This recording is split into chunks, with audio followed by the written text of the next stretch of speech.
The snow had turned her tears to ice on her cheeks, but Londyn Simpson kept the shelter door open anyway, because 9 pairs of golden eyes watched her from the darkness, and she knew what it meant to have nowhere else to go.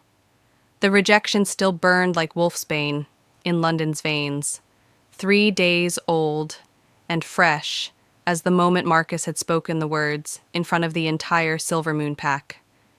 I, Marcus Thorne, reject you, Londyn Simpson, as my mate. She'd felt the bond snap like a frozen branch, sharp and final. The pack had watched with a mixture of pity and relief. Pity because rejection was agony, relief because an Omega like her was finally being cast aside like she should have been from the start. Too weak, too small, too worthless. Now, in the ramshackle cabin at the edge of the territorial borderlands that the pack elders had graciously allowed her to occupy, Londyn stared at the 9 wolves shivering outside her door. They weren't from Silvermoon. They weren't from any pack. She could tell by their matted fur, their jutting ribs, the way they held themselves, not with the pride of pack wolves, but with the desperate wariness of the forgotten, strays, outcasts, just like her. The wind howled through the pine trees, carrying the bite of the mountain winter. Her cabin had 4 walls and a roof that only leaked in 2 places, which made it a palace compared to the forest floor. She had 1 blanket, half a loaf of bread, and a fire that was already dying because she'd run out of good wood. But she also had a door. And a choice. Londyn pushed the door wider. "Come on," she whispered, her voice hoarse from crying. "It's not much, but it's warm." The largest of the wolves, a gray and white male with a scar across his muzzle, tilted his head. Suspicion gleamed in his eyes. Londyn understood. Kindness was usually a trap when you'd been kicked enough times. She stepped back, making herself smaller, less threatening. "I know what it's like out there. I know what it's like when everyone decides you're not worth saving." Her voice cracked. "Please. Just for tonight." One by one, they came. First, the scarred male, then a russet female with a limp. Then the others, a mix of sizes and colors, all wearing their suffering like second skins. They moved past her carefully, as if afraid she might change her mind, and arranged themselves around her dying fire. Londyn closed the door against the storm and leaned against it, exhaustion crashing over her. 9 wolves, 9 mouths to feed when she barely had enough for herself. 9 lives she'd just made herself responsible for, all because she couldn't watch them freeze. "Stupid," Marcus's voice echoed in her memory. "You're too soft, Londyn. That's why you'll never be strong enough for this pack." Maybe he was right. She moved to the fire, added the last of her wood, and watched the flames catch. The wolves watched her in return, their eyes reflecting the firelight like tiny suns. The russet female inched closer, and Londyn slowly extended her hand. After a moment, the wolf pressed her muzzle into Londyn's palm. Something in Londyn's chest cracked open, not like the bond breaking, but like ice thawing. "You're safe here," she murmured, stroking the wolf's fur. "I promise." She broke her bread into 10 pieces, 9 for them, a sliver for herself, and distributed it.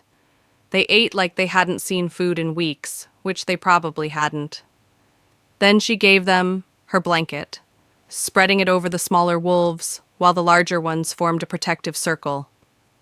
Londyn curled up near the fire without covering, her thin dress doing little against the cold that seeped through the cabin walls. But as she watched the 9 wolves settle into sleep, their breathing evening out into soft rhythms, warmth bloomed in her chest that had nothing to do with the fire. For the first time since the rejection, she didn't feel completely alone. What would you have done in Londyn's position, opened your door or protected what little you had? Drop your thoughts below. Outside, the storm raged. Inside, 10 outcasts found shelter in each other. Londyn didn't know that 5 miles away, in the grand hall of the Shadow Peak Pack, Alpha King Charlie Norris had stopped mid-sentence during a territorial council, his hand pressed to his chest as an unfamiliar pull tugged at his consciousness. She didn't know that 9 of his elite scouts had gone missing 3 weeks ago during a reconnaissance mission, or that he'd been searching every corner of his territory for them. She didn't know that the stray wolves sleeping in her cabin wore his scent, faint but unmistakable beneath the grime and fear. And she certainly didn't know that before dawn broke, the most powerful alpha in the Northern Territories would be standing at her door. All she knew, as sleep finally claimed her, was that she'd done the right thing, even if it cost her everything she had left. Dawn came cold and gray, filtering through the gaps in the cabin walls like unwelcome truth. Londyn woke to warmth, which was wrong. She never woke to warmth anymore. Her eyes opened to find herself surrounded by fur, the 9 wolves pressed against her in a protective cocoon. The scarred male had his back against her spine. The russet female's head rested on her hip, and the smallest of them, a silver pup who couldn't have been more than 6 months old, was tucked under her chin. They'd shared their heat with her, protected her while she slept. Her throat tightened with emotion she didn't have words for. Then she heard it. Footsteps. Heavy. Purposeful. Multiple sets crunching through the snow outside. The wolves heard it too.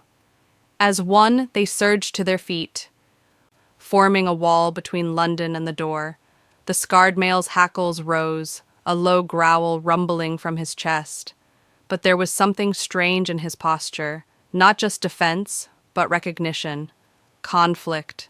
3 sharp knocks shattered the morning silence. "This is Alpha King Charlie Norris of Shadow Peak." The voice was deep, commanding, edged with barely controlled urgency. "I'm tracking 9 members of my pack. Their scent leads here." Londyn's heart stopped. Alpha King. The Alpha King. The ruler of the largest pack in the Northern Territories. The wolf so powerful that even her former pack's alpha had spoken his name with reverence and fear. And she'd sheltered his wolves without knowing. Her mind raced through possibilities, each one worse than the last. Would he think she'd kidnapped them? Held them hostage? Omegas had been executed for less. She scrambled to her feet, her dress wrinkled and stained, her hair a tangled mess. Her voice came out as a rasp. She cleared her throat. "I didn't know. They came to my door last night during the storm. I only wanted to help." Silence. Then, "Open the door." It wasn't a request. Londyn's hands trembled as she reached for the latch.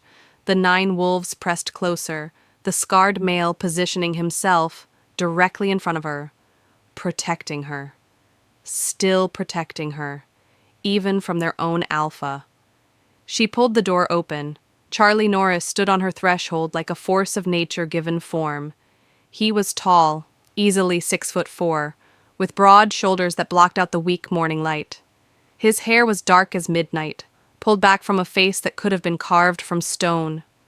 Sharp jaw, high cheekbones, eyes the color of amber shot through with gold.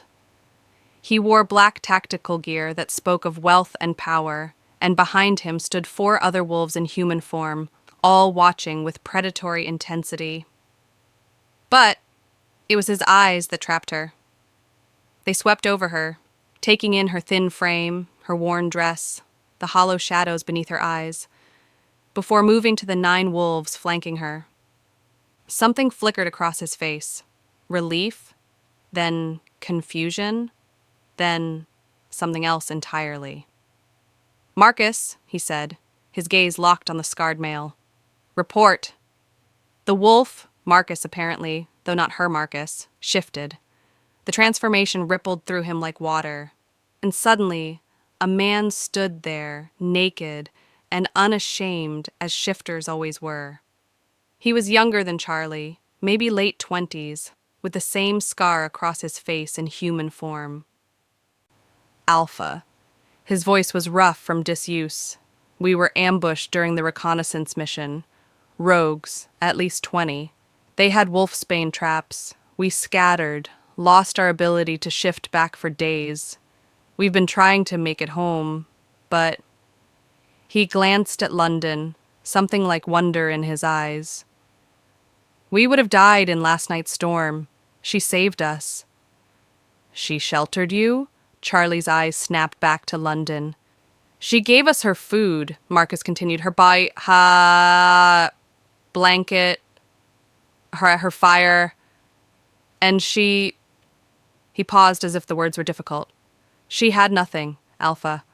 I could smell the rejection on her, fresh and raw. She's been cast out by her own pack.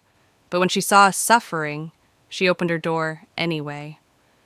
The other wolves began to shift, one by one, until 9 naked men and women stood in her tiny cabin. Each of them looked at her with the same expression, gratitude mixed with disbelief. Charlie's gaze hadn't left Londyn's face. She felt pinned by it, like he could see straight through to her broken bond, her shame, her desperate loneliness. What's your name? His voice had softened, just a fraction. Londyn Simpson. She lifted her chin, trying to find some scrap of dignity. Of the Silver Moon Pack, former Omega. Former? She couldn't meet his eyes anymore. I was rejected by my mate 3 days ago. The pack allowed me to live here until I'm strong enough to leave their territory. The words tasted like ash. I'll be gone soon. I'm sorry if I caused any trouble by helping your wolves. I didn't know they belonged to anyone. You thought they were strays. Yes, and you helped them anyway.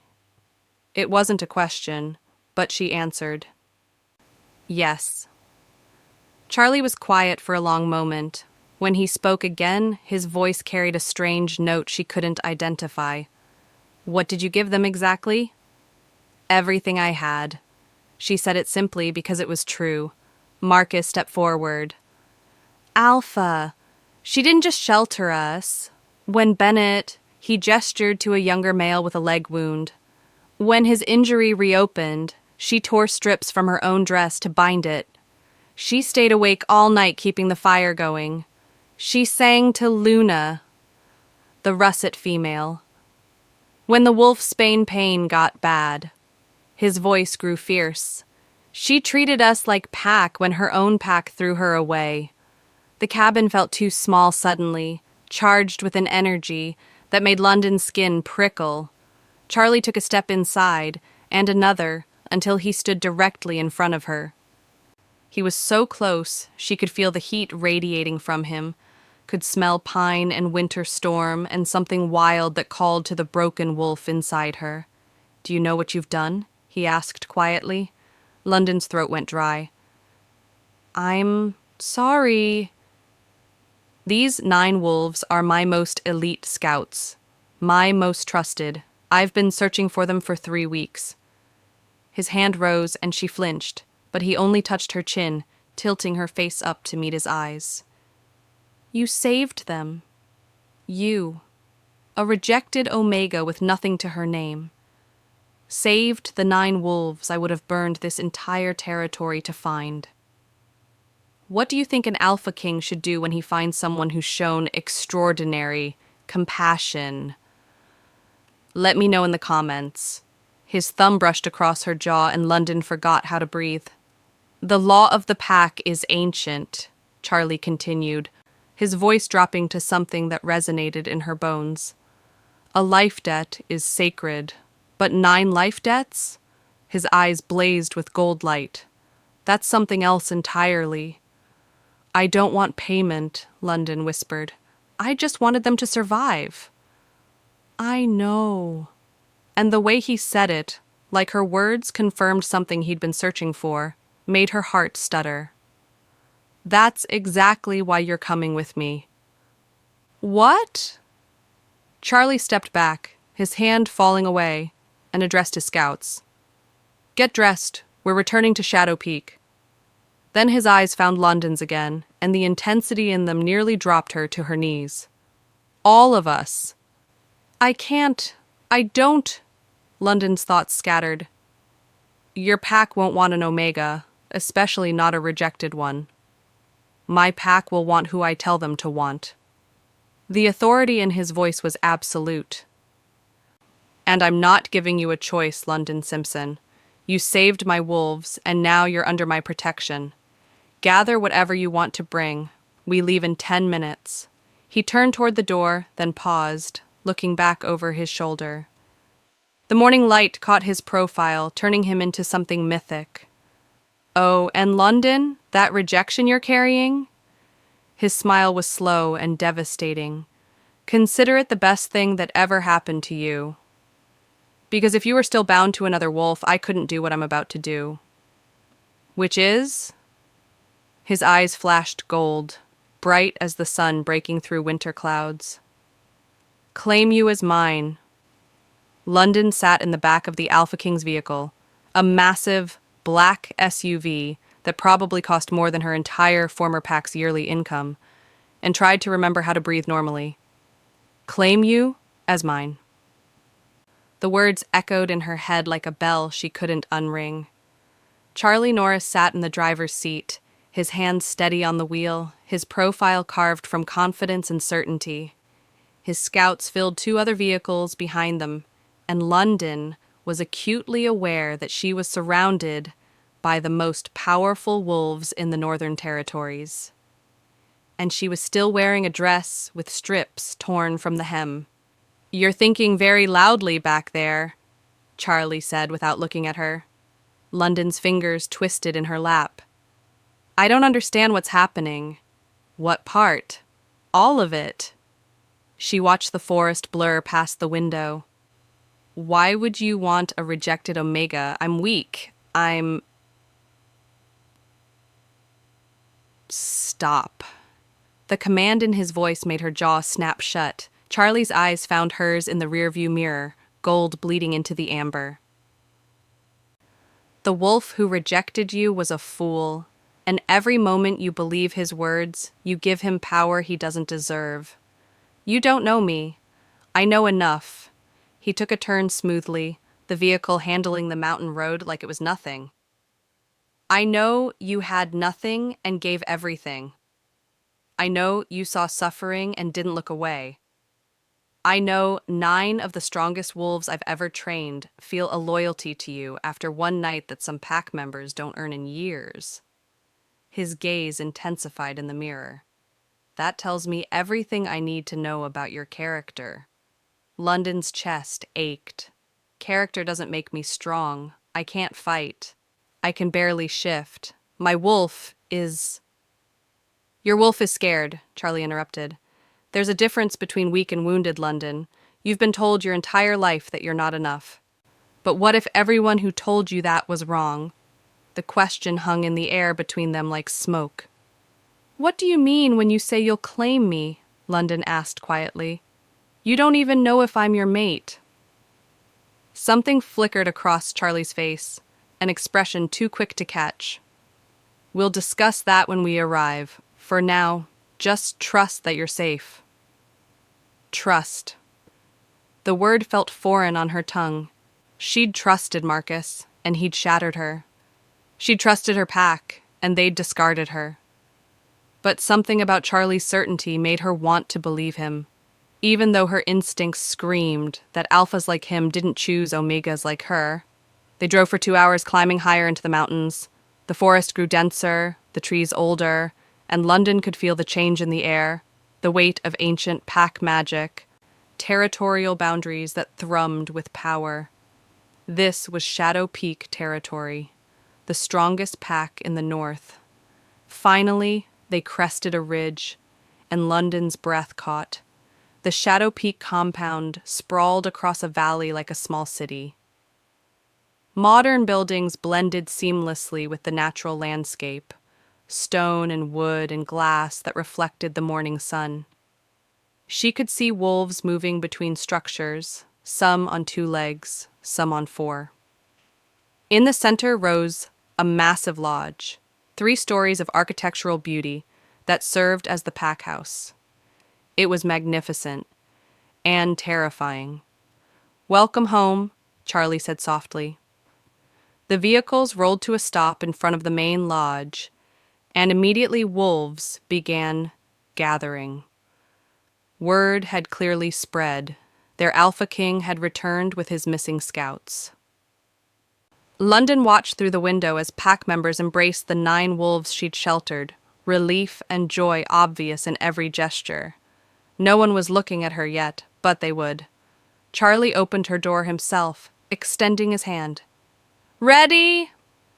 "No." But she took his hand anyway, because what choice did she have? The moment her feet touched Shadow Peak soil, silence rippled through the crowd. Every wolf's attention swiveled to her, and Londyn felt the weight of their assessment. She was small compared to most shifters, thin from days of inadequate food, wearing a dress that screamed poverty, and the scent of rejection clung to her like perfume. She heard the whispers start. "Is that an Omega? Why would the Alpha King bring her here? She reeks of rejection." "Enough!" Charlie's voice cracked like thunder. The whispers died instantly. He kept his hand wrapped around Londyn's, and the possessive gesture wasn't lost on anyone. "This is Londyn Simpson. She saved our scouts when they had nothing, gave them shelter when she had nowhere herself, and showed more courage in one night than most wolves show in a lifetime." His eyes swept the crowd, daring anyone to challenge him. "She is under my personal protection. Anyone who disrespects her disrespects me. Understood?" A chorus of yes. Alpha rippled through the crowd. But Londyn could still see the doubt in their eyes, the confusion. She didn't belong here, and they knew it. An older woman stepped forward, silver-haired, regal, with eyes that matched Charlie's. His mother, Londyn realized, the former Luna of Shadow Peak. "Charlie," the woman's voice was warm but questioning. "Perhaps you should explain." "Not yet, Mother." Charlie's hand tightened around Londyn's. "First, I need to speak with Londyn privately." He led her through the crowd, into the lodge, up a grand staircase, and down a hallway lined with portraits of former alphas. Each face watched them pass with painted eyes that seemed to judge. Finally, Charlie stopped at a set of double doors, pushed them open, and guided her inside. The room was clearly his, masculine and powerful, with floor-to-ceiling windows overlooking the valley, a massive bed covered in furs and the scent of him everywhere, pine and winter storm and wild places. Charlie released her hand and moved to the windows, his back to her. For the first time since she'd met him, he seemed uncertain. "I need to tell you something," he said, "and I need you to listen before you make any decisions." Londyn wrapped her arms around herself. "Okay. I've been searching for my mate for 10 years. His voice was quiet but clear. "I've met thousands of she-wolves, attended every gathering, every ceremony, but the bond never came. My pack has been patient, but they're getting restless. An Alpha King without a Luna is incomplete." Understanding dawned, cold and sharp. "You need a Luna, and I'm convenient." "No." He turned, and the look in his eyes stopped her heart. "You're not convenient, Londyn. You're perfect." "I don't understand. 3 weeks ago, I started having dreams." Charlie moved closer, his intensity radiating like heat. Dreams of a she-wolf with kindness in her eyes and steel in her spine, a wolf who'd been broken but refused to shatter. "I didn't know who she was or where to find her, but I felt her, here." He pressed his hand to his chest. "And then last night, while you were sheltering my scouts, I felt a pull so strong it nearly dropped me to my knees." Londyn's breathing quickened. That's not possible. The mate bond doesn't work like that. It's instant when you meet. For most wolves, yes. Charlie stopped directly in front of her. But I'm not most wolves. I'm an alpha king, descended from the first pack. My bond is different, stronger. It doesn't snap into place when I meet my mate. It grows, like roots seeking water. His hand rose, hovering near her face. And my roots have been reaching for you, Londyn Simpson. Maybe not from the moment we met, but from the moment you chose compassion over self-preservation. Tears burned Londyn's eyes. You can't want me. I'm rejected. I'm broken. You're not broken. You're wounded. There's a difference. His thumb caught a tear as it fell. And I don't want you because you're convenient or available. I want you because when you had nothing, you gave everything. Because you saw suffering and opened your door. Because 9 of my strongest wolves look at you like you hung the moon. His voice dropped to a whisper. Because when I look at you, I don't see an omega, I see my Luna. The word shattered something inside her. All the walls she'd built, all the lies she'd believed about her own worthlessness. I don't know how to be a Luna, she whispered. I don't know how to be anything but rejected. Then I'll teach you. Charlie's hand cupped her face fully now, his touch gentle despite his strength. But only if you want this. I won't force a bond on you. Londyn, if you want to leave, I'll give you resources, protection, anything you need to start over. But if you stay, his eyes blazed gold. If you stay, I'll claim you in front of the entire pack. I'll bind myself to you with every sacred law we have. And I'll spend the rest of my life proving that you were never the problem. They were. Londyn's heart hammered against her ribs. This was insane. She'd known him for 3 hours. But something deep in her chest, her wolf, silent and scared for so long, stirred, lifted its head, whispered, "Yes." "Why me?" she asked one more time, needing to understand. Charlie's smile was soft and devastating. Because true strength isn't about how hard you can hit Londyn. It's about how much you can endure and still choose kindness. And you're the strongest wolf I've ever met. Londyn stood in front of the mirror in the Luna's chambers that would be hers if she said yes, and barely recognized herself. Charlie's mother, Elena, had insisted on helping her prepare. The dress they'd given her was simple but beautiful, deep forest green that brought out her eyes, fitted at the waist, flowing to the floor. Her hair had been washed and braided with silver thread.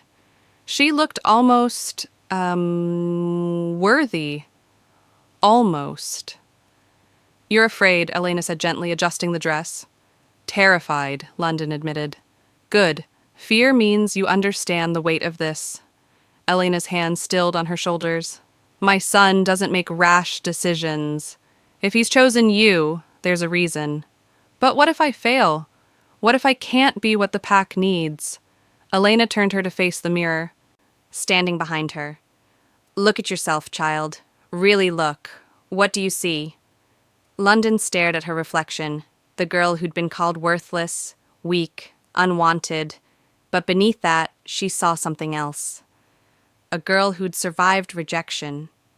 A girl who'd chosen 9 strangers over her own comfort. A girl who'd kept a fire burning through the darkest night. "I see someone who's trying," Londyn whispered. "I see a Luna." Elena smiled. "Now, let's go show them what Charlie already knows." The ceremony was held in the Great Hall, every member of Shadow Peak in attendance. Londyn's legs shook as she walked down the center aisle, hundreds of eyes tracking her movement. At the end, Charlie waited in formal alpha attire, black and silver, commanding and beautiful. When she reached him, he took her hands, and the doubt quieted. "Londyn Simpson," he said, his voice carrying through the hall. "Before this pack, I claim you as my mate, my Luna, my equal in all things. Not because you're perfect, but because your imperfections make you real. Not because you're strong in the way they expect, but because you're strong in the ways that matter." He drew a ceremonial blade, pricked his palm, then offered it to her. The blood oath, the most binding commitment their kind knew. Londyn's hand trembled as she took the blade. This was it, the moment that would change everything. She looked into Charlie's eyes and saw no doubt, only certainty, only her. "I accept," she whispered, then louder, "I accept." She pricked her palm, and when their hands clasped together, blood mingling, the bond snapped into place like lightning finding ground. Gold light exploded between them, ancient magic recognizing ancient truth, and Londyn gasped as she felt it. The mate bond, real and right and overwhelming. Charlie pulled her close, his forehead against hers. "Mine," he murmured. "Yours," she breathed back. And when he kissed her, the pack howled their approval, the sound echoing through the mountains like a promise. The rejected Omega had found her home. 3 months later, Londyn stood on the balcony of the pack house, watching the sun rise over Shadow Peak territory. Her territory now. The thought still felt surreal. Behind her, she felt Charlie's presence before his arms wrapped around her waist, pulling her back against his chest. The mate bond hummed between them, warm and constant, a tether she'd never known she needed. "You're up early," he murmured against her hair. "Couldn't sleep. Today's a big day." Today, 9 wolves would receive their official commendations for their reconnaissance mission. But more importantly, today Londyn would lead her first Luna ceremony, a shelter initiative for rejected and lone wolves, a place where the broken could find healing. "Nervous?" Charlie asked. "Always." She turned in his arms, meeting his golden eyes. "But that's okay. You taught me that fear and strength can coexist." He smiled, pressing a kiss to her forehead. "You taught me that true power is knowing when to open your door." Movement below caught her attention. The 9 scouts were gathering in the courtyard, and when Marcus looked up and saw her, he pressed his fist to his heart. The pack salute, but also something more personal. Gratitude, respect. The others followed suit. Luna, Bennett, all of them. The wolves she'd saved, who'd become her most loyal protectors. "They love you," Charlie said softly. "They see me," Londyn corrected. "That's more valuable than love sometimes." The pack had been skeptical at first. A rejected Omega as their Luna seemed impossible. But Londyn had proven herself not through strength or dominance, but through the same compassion she'd shown that snowy night. She'd learned every pack member's name. She'd sat with the grieving, played with the children, listened to the elders. She'd opened doors, literal and metaphorical, until Shadow Peak felt less like a hierarchy and more like a family. And her wolf, silent and scared for so long, had finally found her voice. She still wasn't the strongest or the fastest, but she was fierce in the ways that mattered. "Do you ever regret it?" Londyn asked quietly. "Choosing me?" Charlie's hand cupped her face, his thumb tracing her jaw. "Every day I wake up grateful that Marcus Thorne was fool enough to reject you, because his loss became my greatest gift." Londyn's eyes burned with happy tears. "I used to think rejection was the end of my story. It was just the beginning." Charlie kissed her softly. "You were never meant to be his Omega, Londyn. You were always meant to be my Luna." Below, the pack was gathering for the morning assembly. Her pack, her family, her home. Londyn took Charlie's hand, their palms scarred identically from the blood oath, and together they descended to meet the day. The rejected Omega who'd sheltered 9 strays had become the Luna who sheltered an entire pack. And every night, when she closed her eyes, she remembered that frozen moment, standing at her cabin door, deciding whether to let the cold inside or the lost ones in. She'd chosen compassion, and compassion had chosen her back. We'd love to hear your thoughts. Have you ever had a moment where showing kindness changed your life unexpectedly? Share your story in the comments below. Your experience might inspire someone else today.